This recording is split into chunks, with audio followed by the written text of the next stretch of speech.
Welcome to Learners Math TV. In this video, we are going to understand and define ratio and proportion. And we are going to apply the properties of proportion to solve problems. What is a ratio? Comparison of two quantities expressed in words as a fraction or in column form. Kung tayo ay bibili ng isang pizza na nagkakahalaga ng 400 pesos at 100 pesos lang ang pera mo, nagkasundo tayo na sagutin ko na lang yung 300 para mabuo yung 400 pesos. Sa isang kondisyon, dapat sa isang slice ng pizza na kukunin mo, dapat 3 slices yung mapupunta sa akin. So, yan yung ating kasunduan.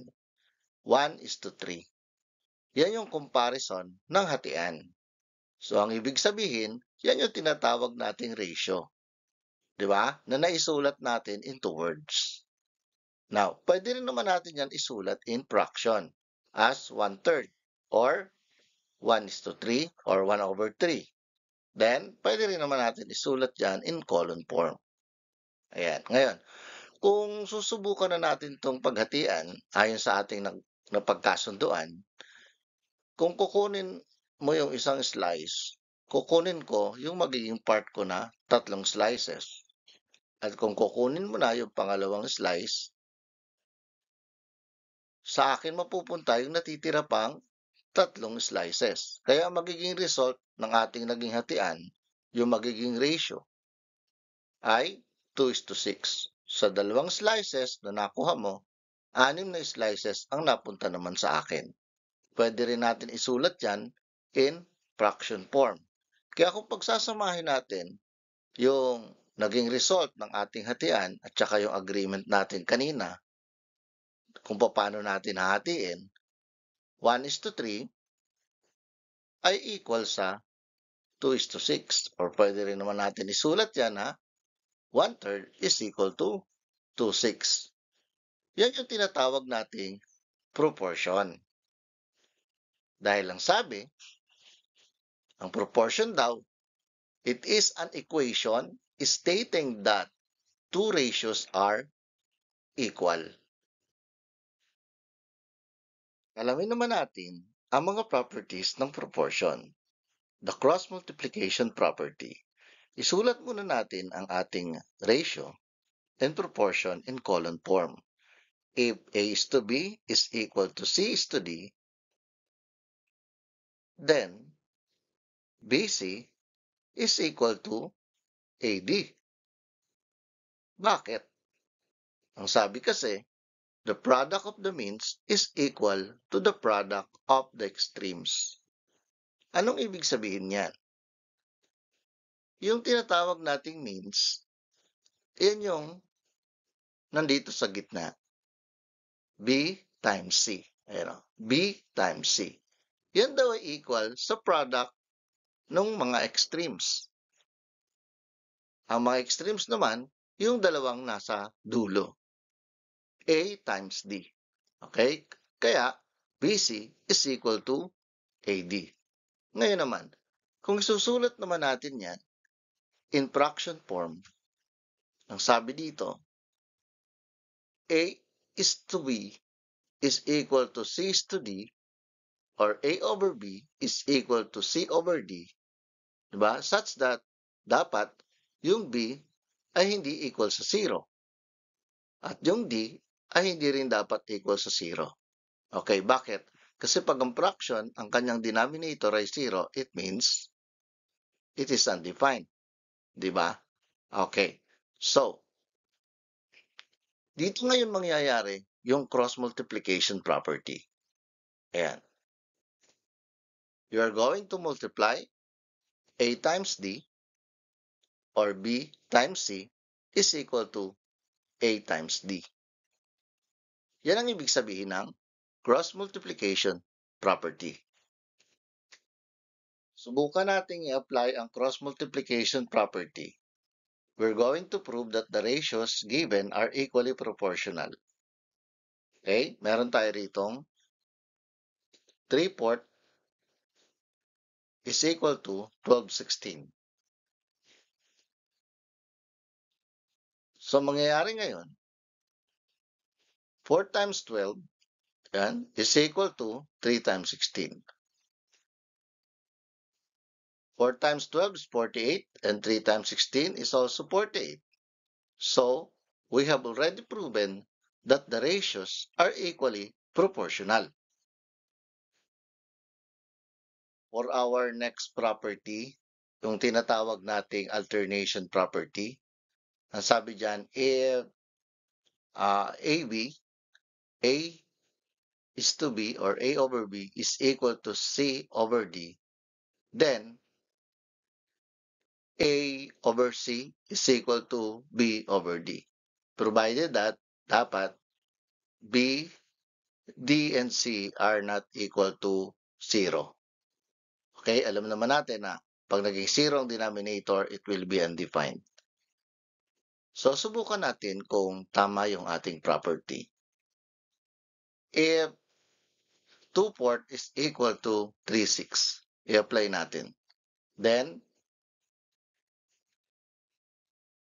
2/3 is equal to 4/6. So, anong ginawa natin? Ito yung pinag-combine natin, di ba? 2/3. So, ibig sabihin, etong 3, etong 4, napunta doon sa taas. Tapos, eto namang 3, napunta naman dito sa baba. Kaya nga alternation, no? Pinag-alternate natin. Di ba? Yung dalawang number. Etong 3, nilagay ko dito as denominator of 2, at yung 4 naman, ginawa kong numerator ng 6. So, that is the alternation property. Okay? Tignan natin kung tama. Applying the cross product. Okay? So, 2 times 6 is equal to 12, and 3 times 4 is also equal to 12. 2 times 6 is equal to 12, and 3 times 4 is equal to 12. Kaya ibig sabihin, ay pinapakita lang ng property na kahit pagpalitin mo sila, ganun pa rin ang kalalabasan. They are still equally proportional. Ayan. Kaya, check sila. Dito naman sa inverse property, yung ating pangatlong property, sinasabi naman na A over B is equal to C over D. Then, yan, kaya mangyari dyan, B over A is equal to D over C. So, ano nangyari doon? Yung bawat ratio ay pinagbaliktad natin. So, in other words, tinatawag natin yan na reciprocal property. So, yung reciprocal ng AB ay B over D. Ang reciprocal ng CD or C over D ay D over C. So, kaya tinatawag siyang inverse property. And again, provided that A, B, C, and D will not be equal to 0. Okay? So, tatandaan natin yan. Now, subukan natin siyang lagyan ng mga numbers para makita natin kung tama yung inverse property. If 2/4 is equal to 3/6, then, so kung kukunin natin yung bawat reciprocal ng ratios, magiging 4 over 2 is equal to 6 over 3. So, pares natin kinuha yung kabaliktaran o yung reciprocal. So, ano mangyayari if we're going to get the cross product? Okay? So, again, 12 is equal to 12 pa rin. And 12 is equal to 12 pa rin. So, it is checked na yung inverse property natin ay, di ba, kahit pagbaliktarin pala natin yon, bawa nagsosolve na tayo ng problems involving the properties of proportion, so, kahit pagbaliktarin pala natin yan, it's okay. Walang mababago sa pagiging equally proportional nila. Then, pagdating naman sa addition property, if A is to B, and or A over B is equal to C over D, then A plus B over B is equal to C plus D over D. provided that, again, B and D must not be equal to 0. So, anong ginawa rito? Di ba ginawa yung numerator and denominator in-add parehas. Tapos, still, yung kanilang mga denominator ay B and D pa rin. So, lagyan natin yan ng mga figures para makita natin kung tama or ma-prove natin yung addition property. If 2 port is equal to 3, 6, then, tignan natin, 2 plus 4 over 4 is equal to 3 plus 6 over 6. Tama nga kaya. So, tignan natin, yung 2 plus 4 ay 6 at yung 3 plus 6 ay 9. Kaya, yan, meron tayong 6 port is equal to 9 over 6. Ngayon, kung i-apply natin dito yung cross product property, ayan, di ba? 6 times 6 at saka magiging 4 times 9. So, equivalent yan ay 36 is equal to 36. So, tama, yung addition property natin ay pwede palang gawin yung ganon. Ganon pa rin siya, equally proportional pa rin siya. Dito naman tayo ngayon sa isang property, yung tinatawag na subtraction property. So, parang ganon din lang kanina, doon sa addition property, ang pagkakaiba lang nito, yung operation, yung subtraction. So again, yung B at saka D ay hindi dapat equal sa 0. Now, lagyan natin ng mga figures.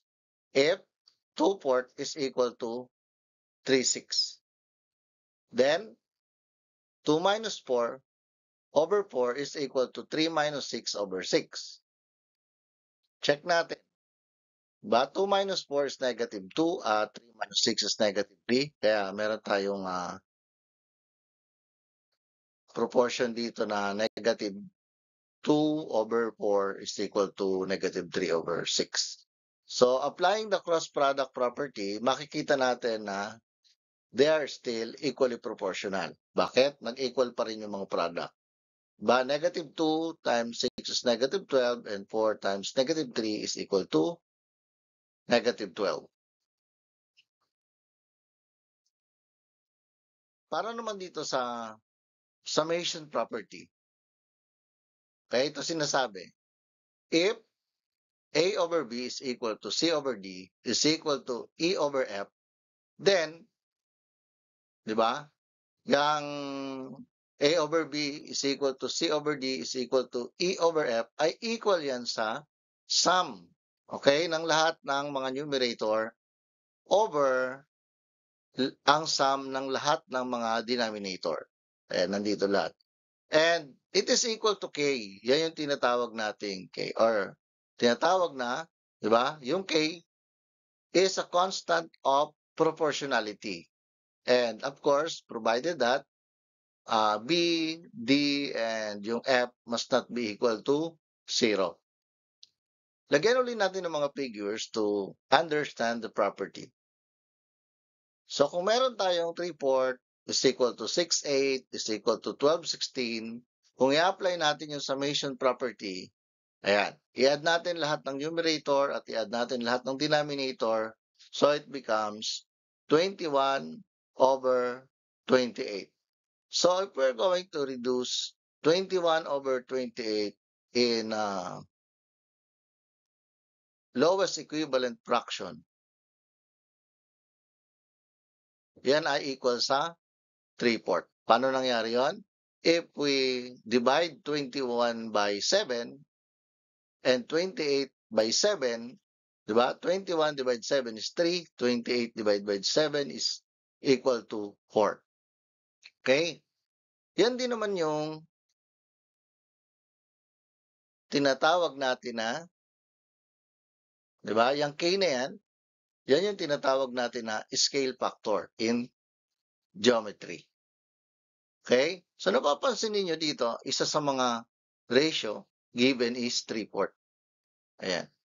Kasi, pwede naman, kung masyadong malaki yung numbers dito, add mo lahat, tapos i-reduce mo rin naman to lowest term to get the scale factor or the value of K. maaaring tignan mo na lang dito kung ano yung pinaka-lowest, 'di ba, ratios. 'Di ba? Yung pinaka-lowest ratios in form. O, kumbaga, fraction yan, ano yung pinaka-lowest equivalent fraction? Tapos pwedeng, yun na yung i-reduce mo to lowest term. O, since dito, ang pinaka-lowest ay 3/4 at hindi mo na yan ma-reduce to lowest term. So, therefore, that's your K or your scale factor. I-apply natin ngayon yung mga properties sa pag-solve ng problem na ito. Okay. Find the value of x using the properties of proportion.